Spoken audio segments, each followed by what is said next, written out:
Yay Networks. Welcome to the Great Girlfriends podcast, where we discuss life, love, laughter, and everything in between. I'm your host, Sybil Amuti, and I can't wait for you to hear all of the Great Girlfriend magic on today's show.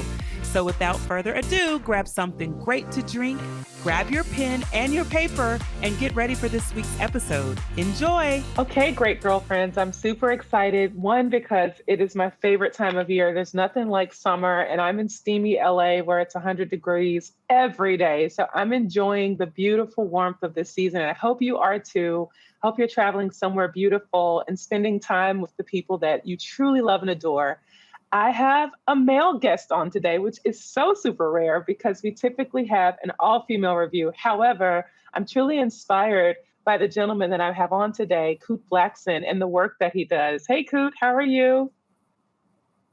How are you? I'm so great. It's nice to know you're out here in LA as well. How's the summer treating you? Beautiful. What's your favorite part about summer? What can I say? The sun is shining.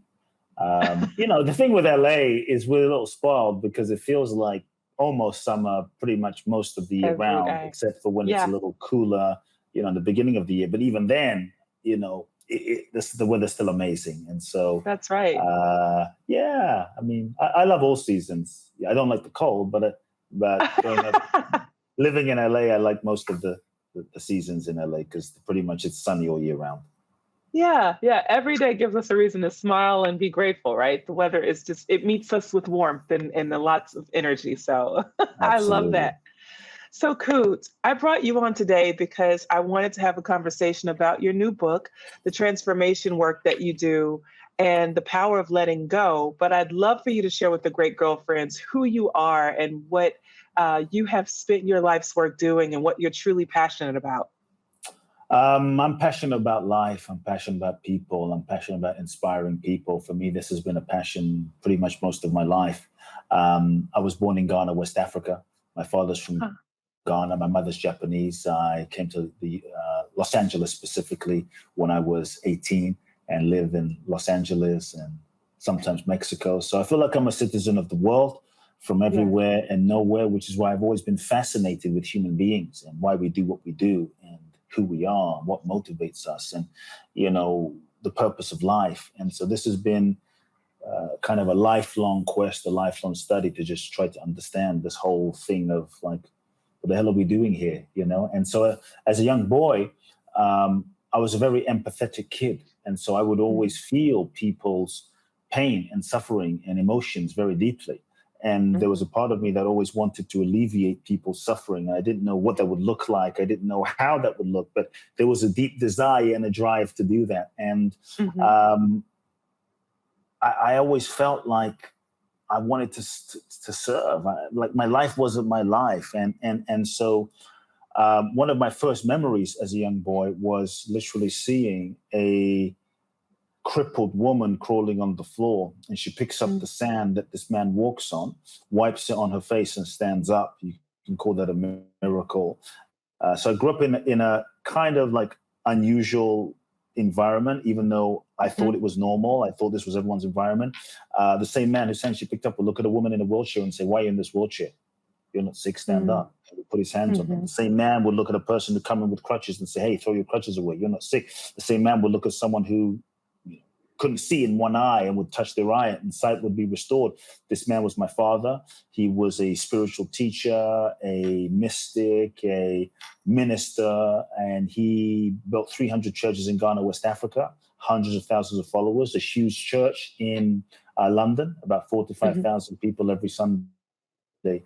And so I was blessed to grow up with this sort of larger than life iconic figure. He was the spiritual teacher to the king of Ghana and several kings of Ghana, heads of state, presidents in West Africa and all over Africa. And so when I was age 8, I started speaking in my father's church, thrown in the audience one Sunday, and that's when my speaking career began. And age 14, I was ordained as a minister, given the mandate to take over my father's organization and announced as the successor. But I knew that in that moment, that wasn't my path. I knew that that wasn't I didn't feel that was my destiny. I didn't feel that Mm-hmm. that was my sole purpose. But, at 14, I think I was too afraid to speak my truth. My fear was Mm-hmm. if I dared to speak my truth and I dared to express how I really felt, that I'd be outcast, I'd be alone, and I'd lose Yeah, my father's love. And I think, like many of us, we hold back who we really are. We hold back our authentic voice. We hold back our gifts, our creativity, our full self-expression out of fear of not being loved. And so that's it took right. me about 4 years to, I would say, muster up the courage to confront my father, because at 18, I felt a calling to come to Los Angeles specifically. I felt this calling to come to LA because I grew up reading self-help books from a very young age. My father had these self-help books on his shelf, and Okay. Louise Hay, Wayne Dyer, Deepak Chopra, Marianne Williamson, they all lived in Southern California. And Yeah. so to me, this was the Mecca, and I wanted to come here to go into this field and meet some of these people and learn from some of them. Mm-hmm. And so my soul was calling me in one direction, but the expectations of the world and my father and society was pulling me in another direction. So I felt Mm-hmm. torn. And I think sometimes what your soul guides you to do doesn't always make sense to your mind. What your soul guides you to do isn't always convenient. But I really believe when you follow your soul, you'll always end up in the right place, even though the route that you take may not be the one that you most expect. And so I knew what I had to do. When I looked into my future in the other path, I saw that I could follow the expected path for my life and take over my father's church, and I could be successful by the world standards. But if I didn't have myself, if I didn't have my integrity, if I didn't have my truth, if I didn't have my own soul, then what do I have? What's And the point? Yeah. it just felt like a soul suicide. It felt like a Mm. self-betrayal. I felt such a pain in my heart when I felt that. And this knowing that you can't truly fulfilled and happy being someone that you're not, and you can't be truly fulfilled and happy living someone else's version for your life.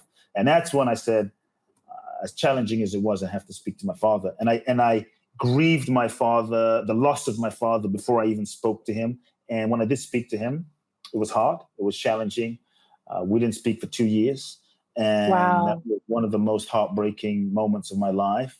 Mm-hmm. Um, but I felt like I was on the right path. And cut a long story short, I ended up winning a green card in the green card lottery to Wow. come to the US. And that's what Uh-huh. enabled me to the US, to Los Angeles at age 18 with 2 suitcases, $800, showed up and began my life. And then I went and found the teachers, the mentors, the authors, folks I read about as a kid, studied with some of them. Years later, things really shifted, because years later, I ended up traveling, and I ended up going to Thailand, studying with some Mm-hmm. monks, Israel, studying with rabbis, ended up in India. And it was really in India that my heart cracked open and my soul cracked open. Mm. And I really got in touch with a deeper dimension of myself. And from that experience, came back to LA again and started helping people, just one-on-one. And one person led to the next person, led to the next person. And before you knew it, over the course of months and years, people started traveling from around the world to work with me one-on-one, and then smaller groups and larger groups, and, 5, 6, 7, 800 people, and books and what have you. So everything grew organically out Mm-hmm. of the pure desire to make a difference and serve people. I didn't have a business plan. There was no social media in the beginning. There was just like, I want to help people. I want to Yeah. inspire people. There was no podcast. There was nothing other than I want to help one person. And that's how Yeah. it started. Wow. What a beautiful story. I mean, there's so many layers in there, because so many of us sit in that space where we have a yearning, and it's very clear to our hearts and our minds and our souls. We feel so much alignment when we do think of the thing that we want to do, but the calling, the pull of the world is, grabbing us back into these careers and into these titles, into placements that belong to other people. Essentially, it's someone else's calling, but it's someone's, Yeah. we take it on as a job or a position. And there's so many women that sit in that spot of, trying to figure out, what do I do? Who do you have to choose at a certain point? I think I learned in my own life, I have to choose me at a certain point. I have to choose and decide that I'm worth choosing. And it took me on a path of discovery, of fulfillment, of understanding, of alignment, of grace, all the things. What do you think was your what were you thinking, or what was your choosing in that moment where you said, my soul is yearning to do this. I don't want to commit soul suicide. I love my father, right? And I want to be the best son. However, there's a different path for me. What do you think was the choice that you made there? What was that you said to yourself? Yeah, I don't know if it was something I said to myself, but when I looked into my future, and there was two things I would say. I let myself feel the pain, like really Mm. feel the Yeah, pain of this decision. And I think many yeah, times we suppress the pain. To me, pain is a blessing. Pain is a gift. Pain is feedback. Pain is our friend. Pain yeah. is letting us know when we're not being honest, when we're not living in integrity, when there's something that we need to pay attention to. And so to me, pain is not the issue. I love pain because pain is just showing you where you need to course correct. And so Yes. what I really let myself do is I just felt the pain, and I let myself be with the pain. And it was really painful to be with the pain of the self-betrayal. What we tend to do many times is we minimize, Mm. we Hmm. rationalize. It's not so bad. Maybe I don't really want it. Maybe I'm for the better good of humanity. Maybe, it's for my kids. Maybe, yeah, here's a good one. I see women do this a lot. It's for my kids. So then I'll be happy and betray myself for my kids. Yeah, But they don't realize that you yeah. being miserable, you being unhappy, you betraying yourself is actually not a contribution to your kids, because you are Right. communicating to your kids to not make yourself important. You're communicating to your kids to put yourself, you're communicating so many things to your kids in that moment. That's I right. think one of the greatest gifts you can give your kids is you being fulfilled and happy and self-expressed and authentic and the most magnificent version of yourself. Obviously not narcissistic, right? But Yeah, truly authentically happy. And so I think yeah. for me, it was just feeling the pain. And what we tend to Hmm. do when we feel pain, like, ouch, ouch, something doesn't feel good, is we drink it away, we numb it, drink it away, Yeah, drug it away, sex it away, shop it away, work it away, meditate it away, social media it away, whatever we need to do so we don't yeah. feel We the run. pain. And so I just sat with and felt the pain. And it was Yeah, too painful. And I realized in that moment, if I start lying to myself now and living the lie now in order to get the love that I think I want to get, I'm going to have to live this lie for the rest of my life. And many of yeah. us, we end up living a lie, being who we think other people want us to be in order to get the love that we think we want to That's get right. in order to make us happy. But the challenge is, even when we do get the love from other people by being someone that we're not, when we get the love by being someone that we're not, the love that we get is not truly fulfilling. It's not truly That's right. satisfying, because deep down, we know that the person that they are loving is not truly who we really are, that they're loving a lie. And so it's not Hmm. fulfilling anyway. And it's never Hmm. satisfying. And we're still not happy. We're not happy because the love doesn't feel real, because there's always the feeling of, if you knew who I really was, you wouldn't really love me. And so the Yeah, love that we get doesn't feel real. And now we're betraying ourselves. And I think the greatest pain is self-betrayal. And so I think yeah. one of the things that keeps us stuck as human beings are all the ways that we lie to ourselves. In so many Right. ways, we lie to ourselves, sometimes with good intention. That's right. I love this person. I don't want them to be hurt. I love this person. I want them to be happy. And when we compromise and we lie to ourselves, I think that's the beginning of death. That's the Hmm. beginning of death. And so I would just ask everyone listening just to sit with, what lies are you telling yourself? Simple question. What lies are you telling yourself? We stay in relationships that we know That's is not right. aligned. We know, if we're really Hmm. honest deep down, we know, but we kind of like, well, maybe they got potential. Maybe we know. We stay in jobs that we know are not the full expression of why we're here, and wonder why we feel Hmm. the pain. And the pain is trying to Hmm. communicate to us. So I think there is no real transformation, there's no real fulfillment, there's no real Hmm. happiness without truth. And I think if we Yes. really want to be free, happy, fulfilled, not that it's an overnight path, not that it's like a miracle step, but if we really want to be free, we have to be willing to begin telling the truth to ourselves. And you can start seeing where you're not telling the truth if you're not sure, but just start acknowledging, where am I feeling pain in my life? Where am I feeling the pain in my life? And so many times people say, well, I'm just not going to deal with that. The thing is, by not dealing with that, at some point you will have to deal with it in the life, in the life that you're going to have to deal with and face that right. isn't necessarily, aligned. And so what lies am I telling myself? What am I pretending to not know? And what are the lies that I'm telling myself? What is it costing me? Because it does cost. So feel that pain. And so those are a few things. For me, it was feeling the pain and realizing like it's not worth it, Yeah. Self-betrayal is so huge. As you say it, it sinks in because I think about all of the people, the listeners, and people I know, and just even in life experience, people that I work with that have found themselves denying their truth in exchange for giving other people pleasure and being the fulfillment of someone else's dream for them. And that self-betrayal, I feel it haunts you most in your body. What are some of the symptoms of self-betrayal that you have seen in your experience with working with people? How does it manifest itself in the way people, show up? I think, especially when people might sometimes say, well, how do I know if I'm lying to myself too? If I'm lying to myself, how do I know if I'm lying to myself as well, right? And so how it manifests, I think, is in pain. So there's the emotional pain that, let's say, the heaviness, the feeling of tiredness, the feeling of depression, anger, resentment. So there's the obvious emotional pain, right? That's one.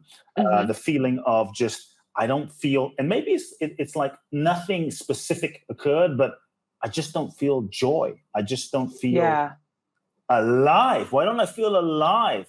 We often don't feel alive because there's something we are suppressing inside, and that energy of suppressing blocks the flow of our vital energy from circulating. So those are a few ways that manifest. It might manifest, you mentioned physical, it might manifest as a temporary physical ailment even, right? Where if we're lying to ourselves, our body, our subconscious starts communicating to us and it manifests through our body. It could be a kind of neck ache, shoulder ache, stomach ache, head ache, back ache, some physical ailment. Your physiology is communicating to you, trying to get your attention. It could manifest as a kind of like ongoing dis-ease, right? And again, to me, this is where your subconscious, what you're not acknowledging, you're not dealing with, is again trying to communicate through your body in this physical dis-ease. It's a message for you to look at. That's another thing.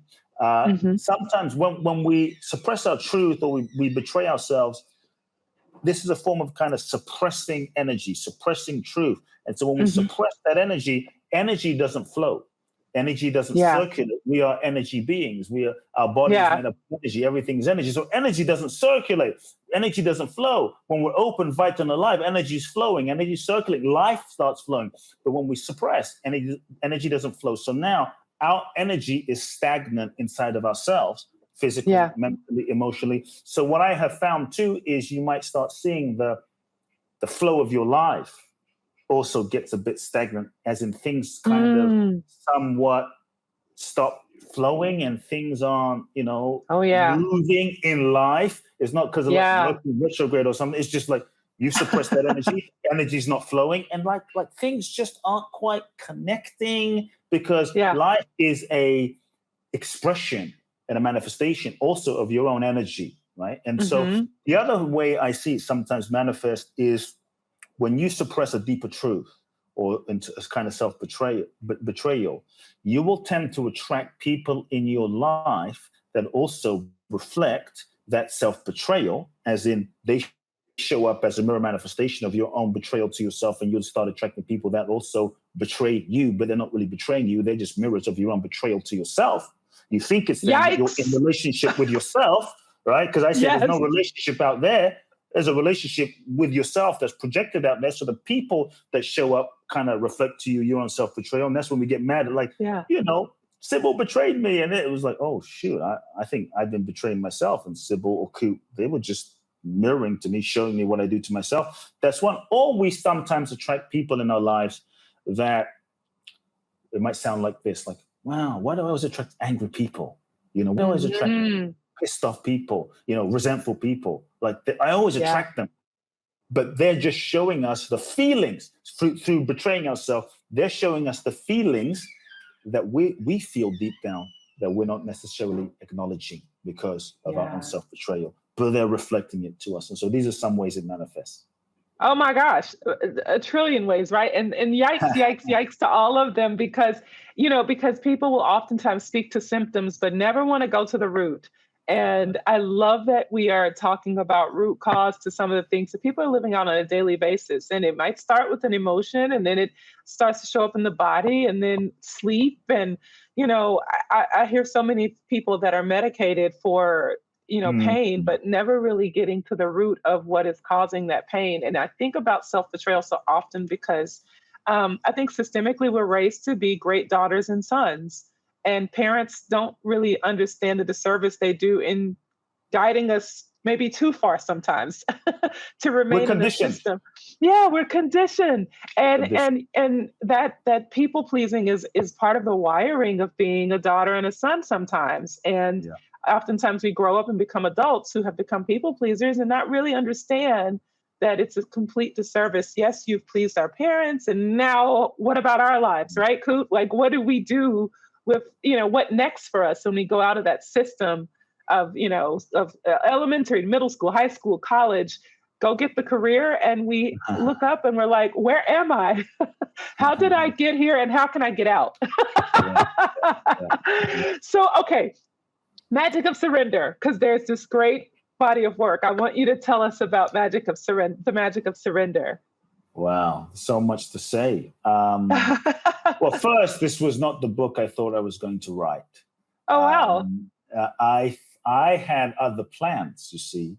Kute had other plans, but my soul had a whole nother plan. And I think the quicker we can get with the program of our soul, the more in harmony we are with that, the more in flow and in sync we will be with life, the more magic happens. And so I wanted to write a different kind of book. I remember one day I sat down with this entire wall of ideas and I was writing on a whiteboard, hundreds of ideas of strategizing, books I thought the public would want, books I thought publishers would want, books I thought would be bestsellers, books I thought my audience would want, books I thought my ideal client would want. I mean, all of these great concepts. And maybe one day I'll write these books, and there were hundreds of ideas. The only word that was on the board that truly, authentically felt aligned was the word surrender.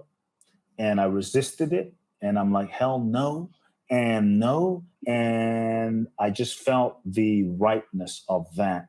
And I didn't want to write it because I'm like, surrender. Most people, we want to run away from surrender. We want to avoid surrender, like going to the dentist. Like we know we should, but we don't want to. And this is going to be like pulling teeth for people because we're going to avoid it. But I just felt it in my being. And when I had to surrender to the book about surrender. And when I did surrender, I felt like everything downloaded. My life, everything I'd been through, my parents, my life, my childhood, my upbringing, everything was preparing me to write this book and be a bridge to the new generation, to reframe and present surrender in a way that was accessible to the new generation. And I got so aligned with it in a way. And so I think that the seed of the book was also planted, and I didn't realize it at the time. And I think sometimes you don't realize things, and we're not meant to realize things when we go through them. Otherwise, we wouldn't go through them. And right. About 4 years before, my mother, who was my everything, to be honest, she was diagnosed with stomach cancer. And that was a really difficult moment for me and her and the family. And I was in LA. I started to fly back and forth from Los Angeles to London every month. Every 4 weeks, I'd go back, spend the week, come back, be with her in chemo, come back. Literally, every 4 weeks, I'd go back. And it was really intense. It wasn't easy. And I'd sit with my mother in chemo. And my intention was I was going to go back and give her alternative therapies, and she was going to get healed, and we would rock on into the next 20, 30 years. Yeah. And after about a few months, I realized that this is not going to happen. I realized that I think she's going to die. So 2 things. I had to surrender to my mother's journey and her soul's journey. And I gave up hope in the future, not in a bad way, but I gave up in 10 years, in 5 years. Like there was no more future, there was only now.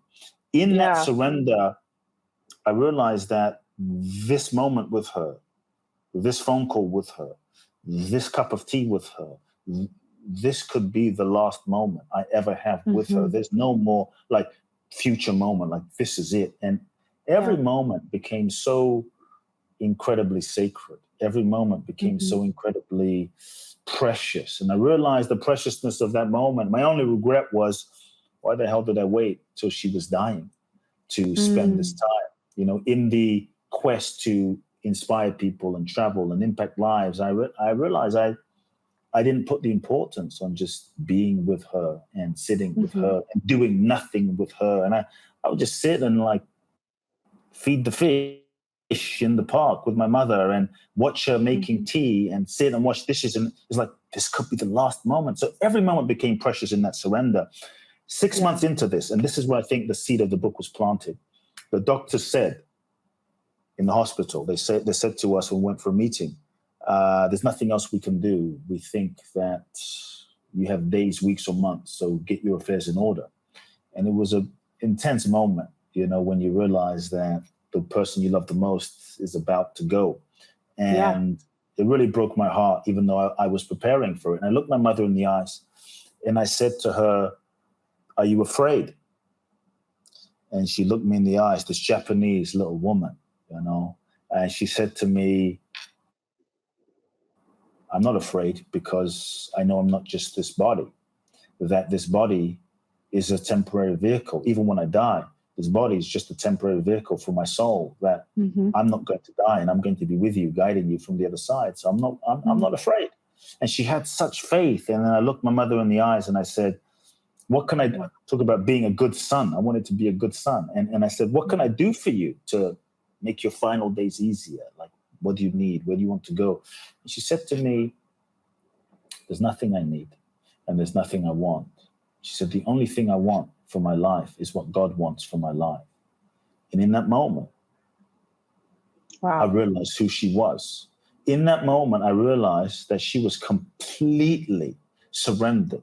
Like I got to see surrender in the midst of your mortality, in the most raw, real human moment of life, not on a mountaintop. She wasn't attached to living. She wasn't attached to dying. She was surrendered to her highest good. And she was free. And this entire year, she was at peace. She didn't feel sad. She wasn't a victim. She was truly at peace.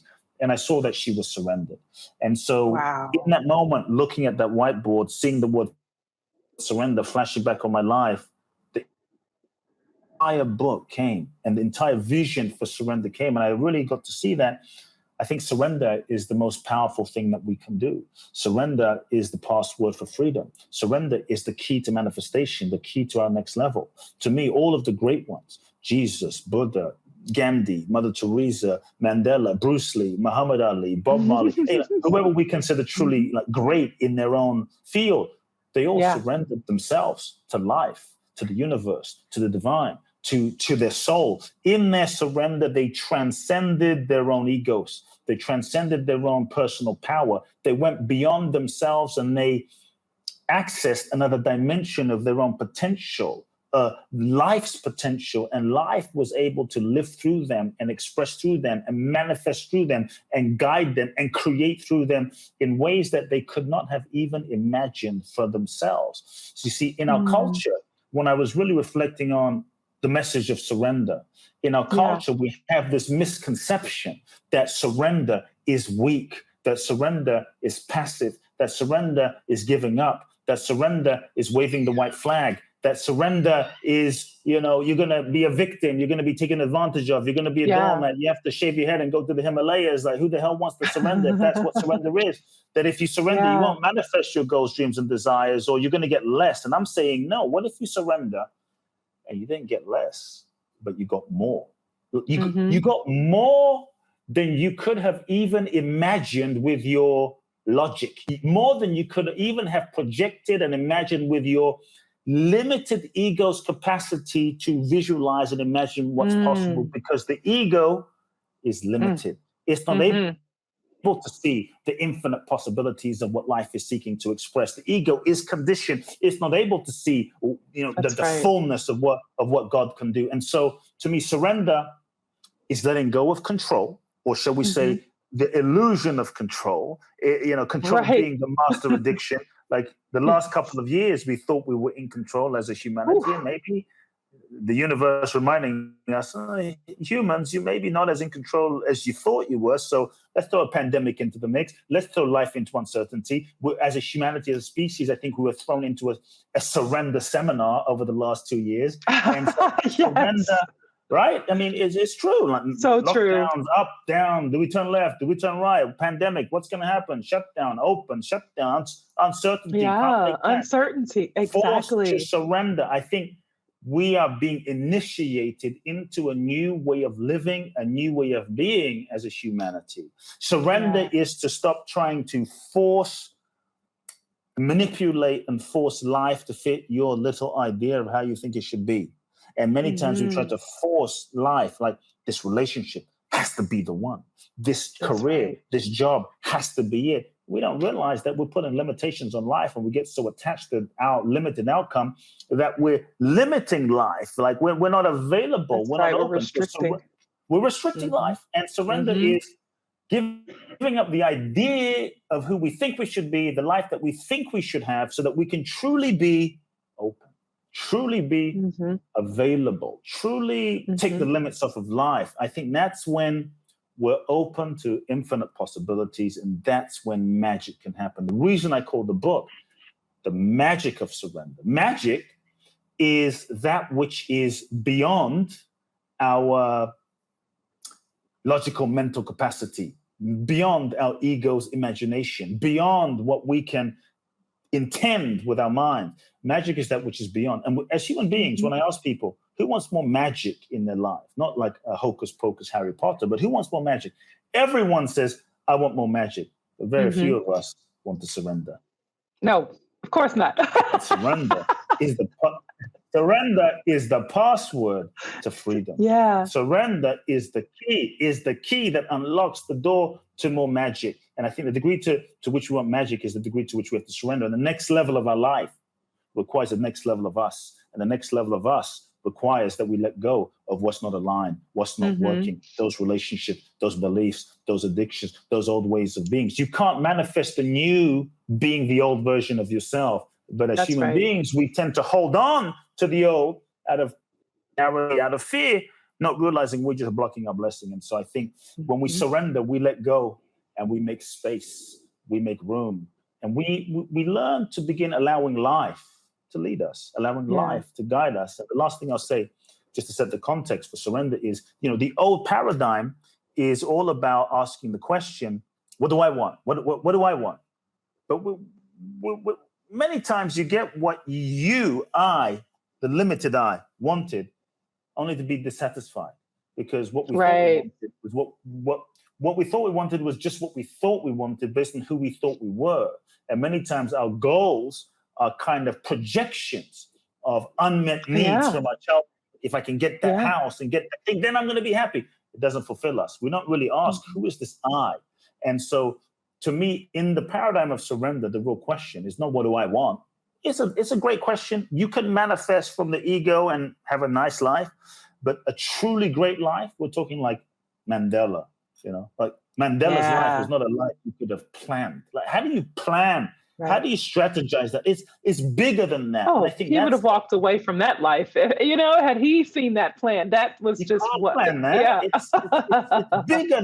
To me, that is a surrendered life where life unfolds through you. So to me, the question that we get to ask ourselves in surrender is, what is it that life is seeking to manifest through me? What is it that the universe is seeking to express? What is it that the divine is seeking to manifest? What is the deepest impulse of what my soul is seeking to express? What is life seeking to express through me? And to feel that, to attune to that, to be still and listen to that, and then to align our ego, our personality, our mind, our thinking, our resources, our money, align ourselves with that authentic impulse of what life is seeking to express. Then we're in flow, then we're in harmony, then we're in sync. And that's when magic happens. And so surrender isn't just lazy, sitting around doing nothing and just like, okay, I'm going to just sit here and watch TV. Surrender is feeling the deepest truth, aligning with that, and then going into action, giving 100%. It might mean you work harder than you've ever worked, but you're working in alignment with your soul. And then when you're in action, you're not, it's about not being attached to that outcome, because that's right. The attachment to the outcome is sometimes what blocks the course correction of the universe. And so that's a bit about surrender. Well, what a gift that you were able to do that at such a young age. You know, that you were able to see and understand that bigger picture for yourself and begin your journey of surrender in your youth.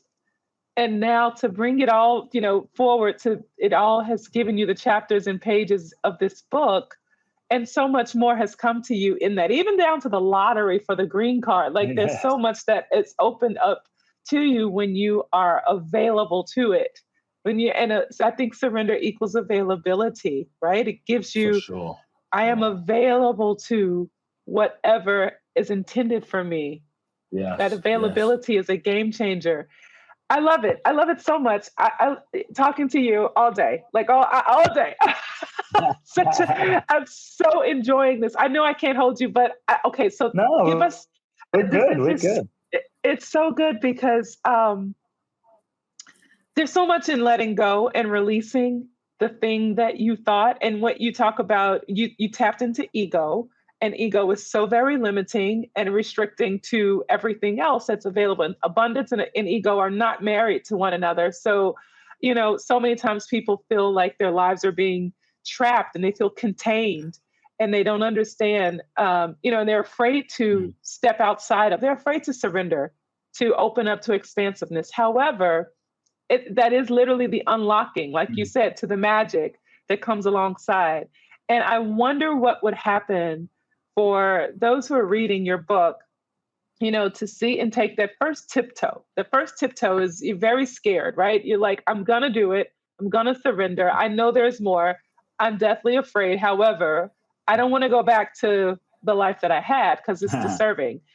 And you take that first tiptoe and you get out there. And so many people turn back, Kute, because they're like, it's too much work. Yeah. I can't, they get so afraid of the work. How do you teach people to devote themselves to that awakening and that forward movement? How do you keep, you know? I think, you know, you can even just take a baby step. And that's why I just tell people, ask yourself, like, start with the truth. Like, what lies am I telling myself? Just start there and just look. You don't have to even take action. But just, to me, surrender begins with telling yourself the truth about where you're at and where you're not. Just the beginning. And that begins a process inside. Because even if you don't take action, but you start saying, I'm not in love anymore. I hate my job. Okay, you're not going to like let go, but you're not resisting what's true. And that begins a process inside. So just start with the truth and take the pressure off of yourself from having to even take any action. That's a place you can start. And what I want to just say too is, you know, surrender is just, sometimes you have to surrender to the fact that you may not be surrendered right now. And that's okay.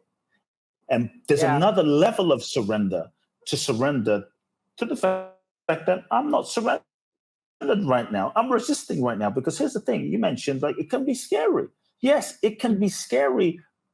I should say this way, it can seem scary to surrender.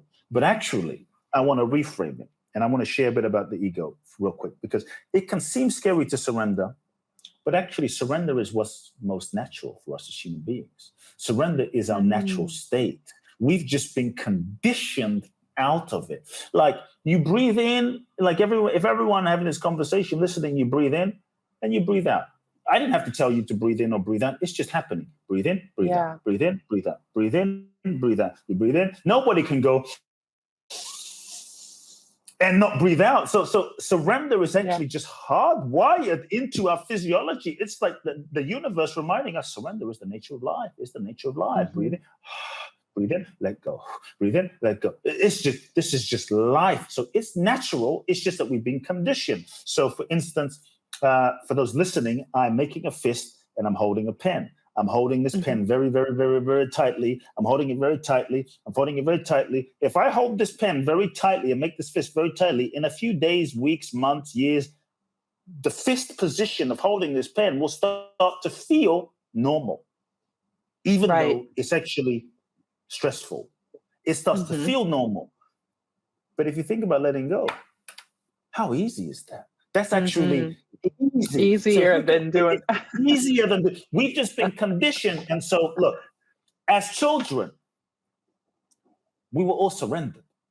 As children, we were all surrendered. We would cry when we feel like we weren't resisting. We would jump on the table naked. We weren't worried like, what do I look like on Instagram and what do people think about me? We would sing at the top of our lungs, like we didn't care if we didn't sound like Mariah Carey, Whitney Houston. We just sang our hearts out, and until someone told us, "Hey, you can't sing," until someone told us that sucks, until someone told us that was terrible.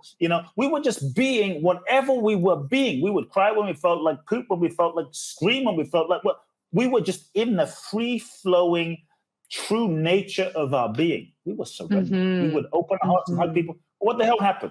Just so people are clear, because I think this will begin to shift your relationship with yourself, with your ego, and with your resistance. And when you understand the nature of your ego, it shifts your relationship with yourself and life and transforms your relationship and understanding of surrender. As children, we were born, we were free. Then we were born into this human incarnation. You met your parents. Your parents are just doing the best that they can do based on their parents and their upbringing and their childhood. And so maybe dad was an alcoholic. Maybe mom had mental health issues. Maybe they were fighting all the time. Maybe they were nice people, but weren't able to meet your emotional needs. So two things happen. The first thing is we learn to shut down, disconnect, not feel. And we started to suppress all of the sort of unfelt, unprocessed feelings, and our true light, our true authentic expression got a little hidden underneath the unprocessed feelings. And before you know it, we started to erect all sorts of, shall we say, walls and survival mechanisms around our heart in order to not feel the pain. And now we held on to a way of being in order to not feel that pain. We held on to that very tightly. We got identified with that very tightly. And that became a survival mechanism to not feel the pain that worked for us when we were 5. But now we've taken that to 15, 25, and 35, and it still gets in the way. That holding on position becomes ego. You see, the ego's job, the ego isn't a thing, it's a process. Ego isn't a thing, it's a process of identifying with yourself as mind, body, form, beliefs, stories, energy, patterns, emotions.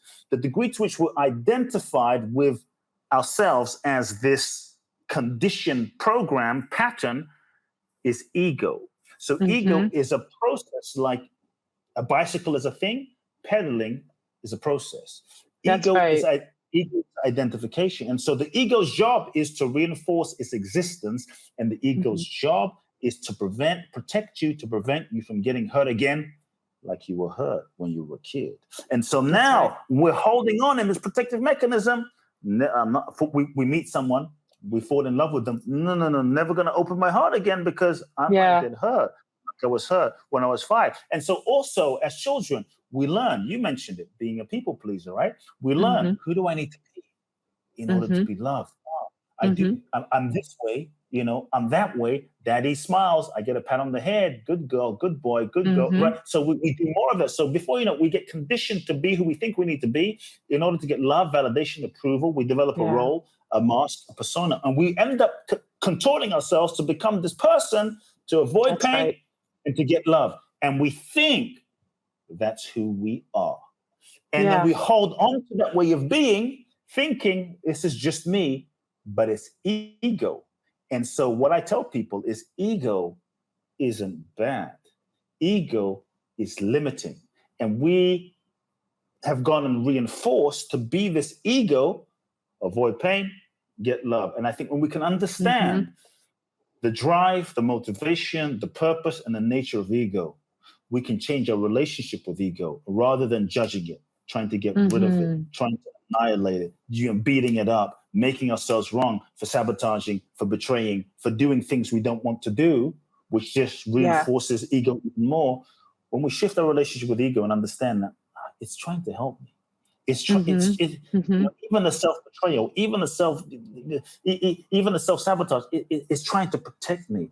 Then we can shift our relationship with it and bring some compassion and bring loving, bring kindness and bring empathy. And when we can see ourselves as I am not the ego is just a construct pattern of conditioned responses that we've learned to be, but that's not who I am. And we can bring compassion and loving to ego. That's when healing can happen. That's when the ego can relax. And that's when surrender can slowly start blossoming and we can start letting go because ego doesn't have to hold itself together and we're not fighting ego anymore. Whew. A quick synopsis. What he said. Ego isn't good or bad. It's just a vehicle. There's a management there. The vehicle with which our soul navigates in this life. Even Dalai Lama has an ego. Because if you turn to Dalai Lama, right, or Mother Teresa, you said, hey, Dalai Lama, Mother Teresa, they would turn around in order to do that. And they would respond. They have an ego. The ego isn't the issue. It's your relationship with the ego. That's really issue versus ego itself. Yeah, relationship with everything, right? That allows us to manage how they govern the way we move and think and feel and navigate. Exactly. Yeah. Oh, okay, Kute. So we're getting this book.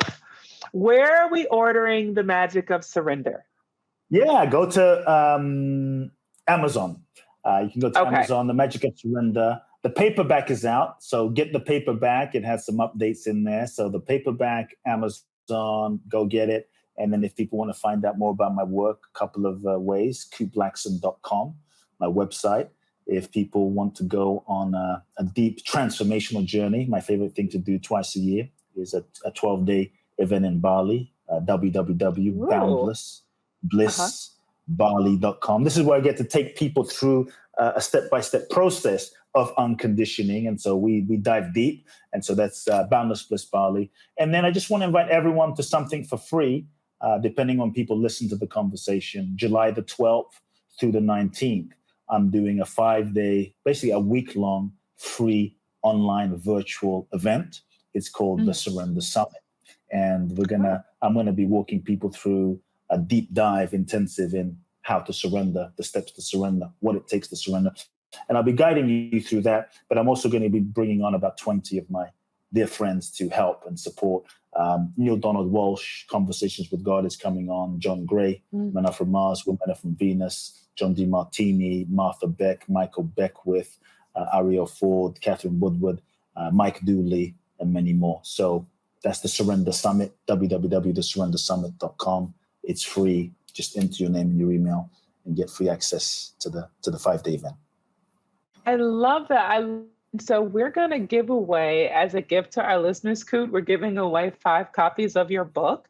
So awesome. The first ones to email us, welcome@thegreatgirlfriends.com. 1 copy per email. The first 5 are going to get a copy on us, ordered from Amazon. As just a way to support your work and to get it into the hands of people who really want to have it. Absolutely. Such a gift. And you did not mention your social media, but it's a great place to hang out. There's lots of great tools on there, lots of inspiration, lots of food for thought, and just really great motivational minutes that you can grab onto on his Instagram, Kute Blackson. Make sure you're checking it out, great girlfriends. I got to have you back. Anytime. I gotta have you back, for sure. Having you back. It's been such a great time having you on today. What an awesome guest. I'm so grateful, and I'm excited to get into the magic of surrender. Thank you. Take care, Kute. All right, great girlfriends. Did you enjoy this week's episode of the podcast? If so, would you please give us your amazing review on iTunes? Every single review helps another great girlfriend get plugged into the podcast and the community. Speaking of community, make sure you join our Facebook group at The Great Girlfriends. Follow us on Instagram at The Great Girlfriends and on Twitter at @the_greatGFS. I'm Sibylla Muti, and I'm out. Peace.